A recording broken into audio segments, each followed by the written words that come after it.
Bapak Ibu Saudara yang dikasihi oleh Tuhan, pada kesempatan ini saya mengajak kita membuka Alkitab dari Kolose pasal 2 ayat yang ke-7a, bagian awal saja. Kolose pasal 2 ayat 7a. Sangat singkat, hanya satu kalimat pendek. Tapi nanti kita akan kaitkan dengan bagian-bagian firman Tuhan yang lain, termasuk dalam konteks dekat. Kolose 2 ayat 7a. Saya pikir sekaligus ini boleh menjadi ayat hafalan bagi anak-anak kita ya. Kolose 2 ayat yang ke-7a. Saya bacakan untuk kita, Bapak Ibu Saudara, simak dan perhatikan bersama. Hendaklah kamu berakar di dalam Dia.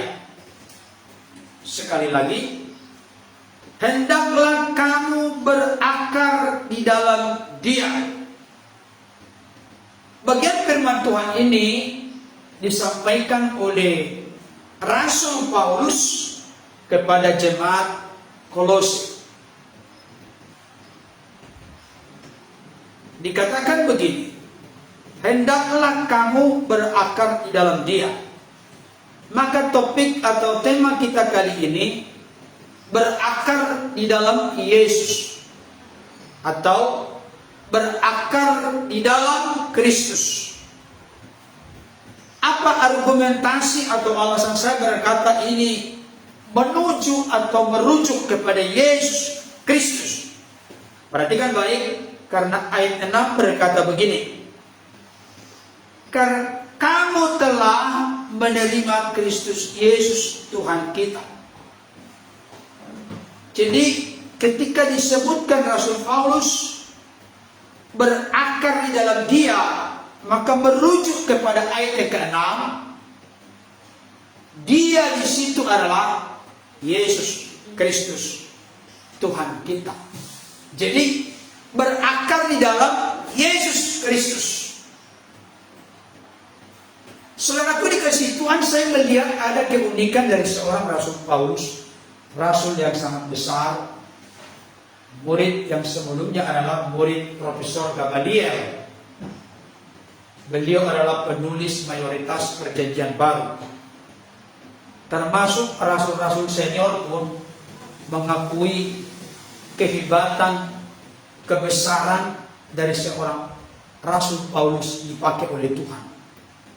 Salah satu murid Yesus yang paling senior bernama Simon Petrus, dalam sebuah suratnya di surat Petrus pernah dikatakan, memang ada banyak hal yang dituliskan oleh saudara kita Paulus, di mana begitu sukar dan sulit untuk dimengerti.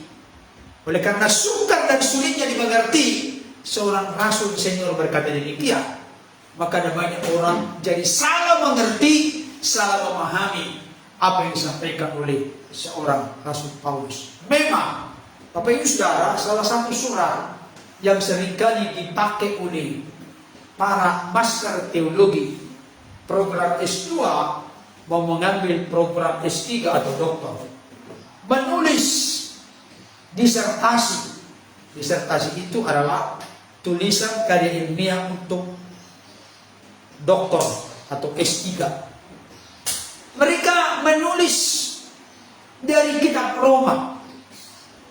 Bayangkan, untuk meraih sebuah gelar doktor, mereka menggali, mengeksplorasi kitab Roma. Luar biasa sekali. Jadi jarak antara doktor-doktor teologi sudah sekian ribu tahun, tapi mereka mencoba menggali latar belakang historis, adat istiadat, budaya, tradisi yang sedang terjadi berkembang saat itu, digali sedemikian rupa sehingga menjadi sebuah disertasi yang dapat dipertanggungjawabkan di meja ujian sehingga memperoleh gelar doktor. Tapi referensi utamanya adalah dari kitab Roma. Jadi begitu brilian, begitu jenius, begitu pintar, begitu cerdas seorang Rasul Paulus. Saya mau sampaikan kepada Bapak Ibu Saudara, sukar ditemukan otak atau kejeniusan dari seorang Rasul Paulus. Tapi saya bangga dan salut dengan Rasul Paulus, bukan sekedar beliau seorang yang sangat brilian, jenius dan cerdas dalam hal-hal teologi, tapi beliau adalah seorang yang berkata, aku hidup dengan kerendahan hati ketika aku melayani Tuhan. Aku adalah budak doulos Kristus. Jadi ketika Rasul Paulus menyampaikan suratnya kepada jemaat Kolose, ini bukan sekedar basa-basi, tapi Rasul Paulus sedang menempatkan dirinya atau sudah menempatkan dirinya di dalam apa yang dituliskan dalam surat. Rasul Paulus tidak sedang berlaku munafik, memakai topeng kepalsuan ketika menuliskan suratnya ke berbagai gereja ataupun pribadi pada saat itu. Tapi Rasul Paulus telah menjadikan apa yang menjadi isi suratnya menjadi sesuatu yang terintegrasi, sesuatu yang menyatu di dalam pola pikir, cara, kata, dan perbuatannya sendiri. Saudara dikasih Tuhan, itu pertama. Yang kedua, Rasul Paulus menuliskan surat kepada jemaat-jemaat, termasuk kepada pribadi. Tahu apa maksud pribadi? Kepada Titus, Filemon, kepada Timotius, kan ada kan? Pribadi-pribadi, anak-anak rohani. Rasul Paulus menuliskan suratnya selalu sesuai dengan apa yang sedang mereka hadapi saat itu. Sebagai contoh, Bapak Ibu Saudara pernah bagian anggota tubuhnya sakit atau berdarah. Contohlah, dengkul kita berdarah. Ketika dengkul kita berdarah, maka buru-buru kita ambil misalnya betadine supaya jangan sampai infeksi, dan kalau ada hal-hal yang kotor di situ bisa dinetralisir sehingga tidak membawa infeksi. Tapi coba, pernahkah Bapak Ibu Saudara kita yang hadir saat ini, ketika dengkulnya yang berdarah oleh karena mungkin jatuh dari sepeda, belajar sepeda dan sepeda, maka yang diobati adalah matanya? Ada nggak? Dengkulnya yang berdarah karena jatuh belajar sepeda, tapi yang diobati adalah telinganya? Tentu tidak. Tentu yang diobati, yang diolesi dengan betadine, kalaupun telinganya perih sekali, tapi tahankan sedikit, maka dengkulnya juga yang diobati. Demikian juga Rasul Paulus ketika menuliskan surat, berarti ada sesuatu yang merupakan problem, masalah, ada kerinduan bagaimana supaya jemaat yang dituju oleh suratnya, supaya pribadi yang dituju suratnya, mereka mendapatkan kekuatan pengajaran sehingga mereka kokoh, mereka diteguhkan, mereka tidak gampang ikut arus dunia ini. Mereka tetap berdiri di dalam rel kebenaran firman Tuhan. Jadi bukan sekedar menulis surat. Kalau sekarang kan orang kan apalagi WA sekarang. Hati-hati. Saya sampaikan kepada Bapak Ibu Saudara. Kemarin saya berbincang dan berdiskusi dengan sopir yang mengantar kita pulang. Sekarang ini begitu gampang orang terjerat kepada undang-undang, sehingga akhirnya ditangkap, ditetapkan penjara, termasuk undang-undang ITE. Sangat gampang sekarang. Barangkali mungkin maksud tujuannya hanya untuk balas dendam, tapi dipostinglah hal-hal yang tidak pantas, misalnya berupa foto atau berupa video yang tidak pantas. Akhirnya diancam dengan hukuman penjara 6 tahun. Sepele kelihatannya, tapi karena mau balas dendam, karena jadi sakit seseorang, diposting. Siapa yang memposting harus bertanggung jawab. Saudaraku yang dikasih oleh Tuhan, saya mau sampaikan saat ini, ada banyak hal saat ini yang merongrong merusak kehidupan orang percaya. Termasuk, saya sudah sering mengatakan, ini handphone bisa membuat kita makin mudah mendapatkan banyak hal yang positif. Tinggal pencet ilustrasi rohani Kristen terkait dengan kesombongan. Ada semua sekarang. Spesifik kita buat. ilustrasi rohani Kristen atau kata-kata mutiara yang membangun dalam konteks kerendahan hati. Ada sekarang. Tapi yang jahat, paling jahat pun, yang hoax, yang merongrong, merusak, menghancurkan, ada di sana sekarang. Jadi sekarang ini penyesatan tidak hanya sekedar lagi melalui gerakan-gerakan yang terlihat. Maksudnya secara langsung kita membuka kita. Tidak, tapi melalui media sosial, dunia digital, dunia internet yang sangat maju. Begitu besar sekarang. Bisa terjadi banyak pengajaran-pengajaran yang merongrong, merusak kehidupan kekristenan. Kalau tidak waspada, kalau tidak hati-hati, kalau tidak benar-benar memfilter, menyaring semua itu, tidak didasari dengan satu komitmen bagaimana supaya kokoh, cakap, menanggung segala perkara, menghadapi segala tantangan-tantangan yang menyesatkan itu. Kalau kita tidak punya filter sendiri dengan kekuatan yang perlu sungguh-sungguh kekuatan yang ekstra, kita akan ikut arus. Saya sampaikan kepada Bapak Ibu Saudara, hanya ikan yang hidup yang ikut arus. Amin. Jangan ngantuk dulu. Hanya ikan yang mati loh, yang mati yang ikut arus. Ikut arus dari sini. Yang ikan mati apa? Ikut arus. Dibawa kemana arus itu? Dia ikut ikan-ikan itu. Gak pernah, aduh aku mau melawan. Gak bisa ikan mati melawan arus. Saya kasih tahu banyak sekarang ini kehidupan kerohanian orang Kristen, dia menjadi merosot ikut arus dunia, menjadi serupa dengan dunia ini. Ikut arus.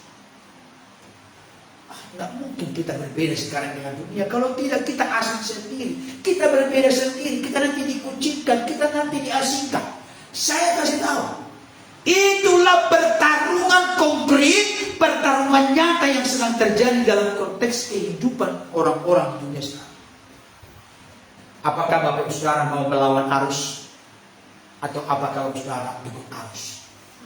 Dan jangan lupa, orang pernah berkata, dan saya baca dalam sebuah artikel, kenapa sungai itu berkelok-kelok kecuali kalau sengaja diluruskan, seperti Kalimalang. Saya akan dari dulu bahasa lurus itu, tapi diluruskan. Beda sungai yang diluruskan dengan memang sungai murni. Coba perhatikan di kampung kita, kalau bukan karena diluruskan, sungai itu biasanya berkelok-kelok. Tahu kenapa sungai berkelok-kelok? Karena air itu mengikuti tempat yang rendah. Kebetulan tempat yang rendah itu nggak lurus. Jadi kehidupan kita akan berkelok-kelok. Kehidupan kita tidak akan pernah lurus kalau kita mengikuti arus dunia ini. Dan itulah yang tidak dirindukan, tidak dimau oleh seorang Rasul Paulus. Dia tahu ada problem, ada masalah yang sedang menimpa jemaat Kolose. Maka dia menuliskan surat kepada jemaat Kolose supaya mereka benar-benar berakar di dalam Kristus. Saya mau sampaikan, kamu telah menerima Kristus Yesus Tuhan kita. Sudah pernah saya sampaikan di tempat ini. Langkah pertama menjadi orang Kristen adalah menerima Yesus Kristus sebagai Tuhan dan Juru Selamat. Kemarin dalam sebuah live saya sampaikan, dan banyak mereka mengatakan, puji Tuhan, haleluya, amin. Ketika saya memaparkan tentang menerima Yesus sebagai Tuhan, ini bukan perkara main-main. Ada banyak orang di luar sana yang menghina, melecehkan, memandang rendah, memandang sebelah mata Yesus karena disebut sebagai Tuhan. Disapa dan dipanggil orang-orang Kristen sebagai Tuhan. Tapi dengarkan baik. Tahukah Bapak Ibu Saudara, kenapa kita bisa menyebut, bukan hanya menyebut, mengaku dengan mulut Yesus itu Tuhan? Kenapa demikian? Karena hati kita percaya. Dan kita pun bisa mengaku Yesus sebagai Tuhan, bukan karena karang-karangan kita. Saya kasih tahu, kalau orang Kristen mengaku Yesus sebagai Tuhan, bukan dari hasil sebuah pengalaman dengan Tuhan secara real dan nyata. Saya kasih tahu, orang itu, apalagi orang-orang Batak, mohon maaf, saya suku Batak, jangan tersinggung. Orang-orang Batak terlalu mudah, terlalu gampang berkata, aku telah percaya kepada Yesus sebagai Tuhan Yesus. Kalau kita sudah berkata kita percaya Yesus sebagai Tuhan, bayangkan Tuhan itu, bahasa Inggris itu Lord, bahasa Yunani adalah Kurios atau Kyrios. Bahasa lain dari Tuhan, saya kasih tahu, saya mau tes dulu. Tuhan itu bagi Yesus nama atau gelar jabatan? Tuhan itu bagi Yesus nama atau gelar jabatan? Inilah ragu-ragu menjawab. Engkau akan mengandung, hai Maria, dan engkau akan menamakan dia. Bukan menamakan dia Tuhan. Jadi namanya Yesus. Gelar jabatan kepenguasaannya Tuhan. Jadi kalau saudara dan saya menerima Yesus sebagai Tuhan, artinya sebagai penguasa. Jadi tadinya hidup kita ini ada penguasanya. Nah, apa maksudnya? Sebelum kita menerima Yesus sebagai Tuhan, ada penguasa dalam diri kita. Salah satu di antaranya yang dibilang adalah hawa nafsu kedagingan kita. Itulah yang berkuasa berkata dalam hidup kita. Apalagi hawa nafsu kedagingan kita diintervensi, dicampuri oleh iblis, setan, roh jahat, kuasa kegelapan. Makin lengkaplah kita berdosa, menjadi hamba dosa, perbudakan dosa. Tapi ketika saudara berkata kita menerima Yesus sebagai Tuhan, berarti kita ambil alih kehidupan kita, bukan lagi diri kita, tapi Yesus sebagai Tuhan yang berkuasa atas hidup kita. Sudahkah mengalami? Jadi saya kasih tahu banyak nanti. Mohon maaf, saya mau tegas mengatakan pada ini kepada bapak saudara yang hadir secara langsung tatap muka maupun yang menonton. Banyak orang Kristen nanti hanya mengaku Kristen, KTP-nya Kristen, bertempat di neraka. Mohon maaf, saya harus sampaikan ini supaya terbuka mata hati kita. Kalau saudara dan saya, kita semua telah berkata menerima Yesus sebagai Tuhan, berarti pengendali, penguasa, pengatur dalam hidup kita, bukan lagi kita.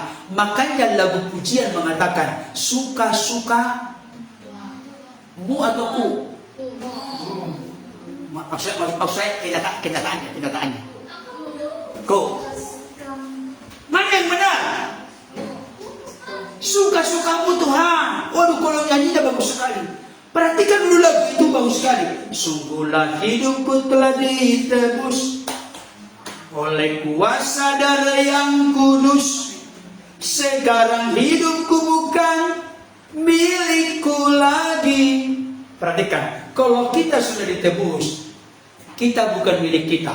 Tolong ini dicamkan baik-baik dalam seluruh orang Kristen, dalam hati pikiran kita. Ketika kita sudah percaya dan yakin kita ditebus, yang namanya ditebus, contoh Bapak Saudara, menebus barang dari satu tempat. Apakah barang itu masih milik dari tempat kita menebus atau sudah menjadi milik kita? Sudah menjadi milik kita. Berarti penguasanya siapa? Kita. Kalau Yesus menebus kita, berarti kita milik siapa? Berarti kita dikuasai oleh siapa? Kenyataannya kita dikuasai oleh siapa? Tapi menyebut Yesus Tuhan. Yang benar kita ini. Nah, apa maksudnya? Jadi langkah pertama menjadi orang Kristen yang benar, menerima Yesus sebagai Tuhan dosa. Tapi dengar, setelah kita menerima Yesus sebagai Tuhan Juru Selamat, jangan berpikir sudah selesai. Disinilah kelalaian, kelemahan, kekeliruan dan kesalahan banyak orang Kristen. Emang kenapa Pak Pendeta? Yang penting saya sudah menerima Yesus sebagai Tuhan Juru Selamat. Selesai. Titik, gak ada lagi koma. Ternyata firman Tuhan berkata ada komanya, bukan titik. Kamu telah menerima Yesus sebagai Tuhan dan Juru Selamat. Karena itu, karena apa? Karena kamu telah menerima Yesus sebagai Tuhan Juru Selamat, hendaklah hidupmu tetap di dalam Dia. Langkah pertama. Yang kedua, hendaklah kamu berakar di dalam Dia. Jadi ada tindak lanjut. Makanya orang bijak, seorang teolog berkata, untuk percaya kepada Yesus itu gratis. Tapi untuk menjalani kehidupan kekristenan yang baik, benar dan bertanggung jawab, memuliakan, menyenangkan Tuhan, dibutuhkan pengorbanan. Dari ayat kepala berkata apa? ayat teks nats penting apa? Dia harus menyangkal dirinya, memikul salibnya setiap hari, dan mengikut aku. Itu pengikut Yesus. Ada tindak lanjutnya. Salah satu di antaranya, Rasul Paulus sebagai seorang yang jenius, brilian dan cerdas, dia mengaitkannya dengan tanaman. Karena tanaman itu tidak bisa dipisahkan berbicara terkait dengan akar. Berarti nggak baca jadi. Terkait dengan akar. Jadi Rasul Paulus sedang mencontohkan sebuah pohon yang punya akar. Rasul Paulus itu hebat. Pernah dia berkata dalam kitab Korintus, aku ini bukan seorang pemain tinju yang sembarangan meninju. Bukan dia main tinju, bukan. Dia ambil contoh permainan tinju dalam melatih otot-otot rohani kita supaya disiplin sehingga kita boleh keluar sebagai pemenang. Aku bukan orang yang sembarang berlari. Wah, dia juga menguasai atletik. Dia sering membuat contoh-contoh itu kepada sesuatu yang tidak asing di sekelilingnya demi memudahkan pengertian dan pemahaman dari orang-orang yang mendengarkan saat itu. Dan ini Rasul Paulus belajar benar-benar dari siapa? Dari Yesus. Yesus berkata apa? Ada seorang penabur. Ini konteksnya di Israel kan ada pertanian kan? Ada seorang menabur benih di pinggir jalan, menabur benih di tanah berbatu-batu, menabur benih di tengah semak duri, menabur benih di tanah yang baik. Itu contoh yang sangat alami, yang mudah dimengerti dan ditangkap oleh orang-orang yang menyaksikan, mendengarkan pada saat itu. Dan memang ketika kita mengaitkan itu dengan konteks sekarang, jadi mudah kita tangkap dan mengerti pesan-pesan yang Tuhan maksudkan. Itu dicontoh Rasul Paulus ketika dia menuliskan suratnya. Salah satu di antaranya adalah dia tuliskan suratnya kepada jemaat Kolose yang saat itu sedang begitu ditekan, begitu dirongrong, begitu coba dirusak, dihancurkan oleh pengajaran-pengajaran sesat dan menyimpang. Bayangkan, gereja Kolose, jemaat Kolose masih jemaat yang baru berdiri saat itu, tapi sudah langsung macam-macam datang ajaran yang mencoba merongrong, merusak, menyesatkan mereka sehingga tidak lagi berdiri di jalan kebenaran Tuhan. Rasul Paulus segera menuliskan surat karena Rasul Paulus menunjukkan cinta kasihnya. Jangan sampai mereka disesatkan, jangan sampai mereka dibelokkan dari ajaran yang murni, dari Injil yang sejati itu. Makanya dia katakan, hendaklah kamu berakar di dalam Dia. Nah, sekarang kita bahas